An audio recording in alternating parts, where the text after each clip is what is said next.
চানাচোর যখনই আদালতের সমন পায় সঙ্গে সঙ্গে সে এক দিন দুঃখী অসহায় বৃদ্ধের সাজে হুইল চেয়ার হাতে হাজির হয়ে যায়। যেন পিছিয়ে পড়া সমাজের মানুষ ভাবে, দেখো উনি তো আমাদেরই একজন। ডাকাতি করো, গরিবের জমি লুটে নাও, চাকরির প্রতিশ্রুতি দাও, আর নিজেদের জাতিভিত্তিক ভোট ব্যাংকের নামে গোটা রাজ্যে সর্বনাশ ঘটাও, এটাই লালু প্রসাদের পরিচয়। আজ চানাচোর লালু যাদব, রাবড়ি দেবী এবং তেজস্বী যাদবের বিরুদ্ধে IRCTC কেলেঙ্কারির ধারা 420 অনুসারে দুর্নীতির অভিযোগ প্রমাণিত হয়ে গেছে। রেলমন্ত্রী থাকাকালীন তিনি ঝাড়খণ্ড এবং উড়িষ্যা রাজ্যের কয়েকটি হোটেলকে রেলের মালিকানা থেকে সরিয়ে IRCTC নামে স্থানান্তর করেছিলেন।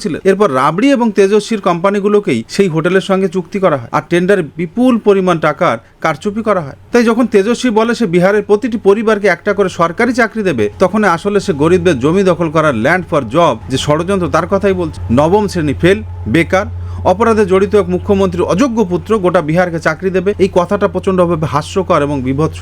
আজ তেজস্বী বলছে লালুর ম্যানেজমেন্ট শেখার জন্য দূর দূরান্ত থেকে মানুষ আসে, তিনি ছিলেন সর্বকালের শ্রেষ্ঠ রেলমন্ত্রী। এটা একেবারেই মিথ্যে।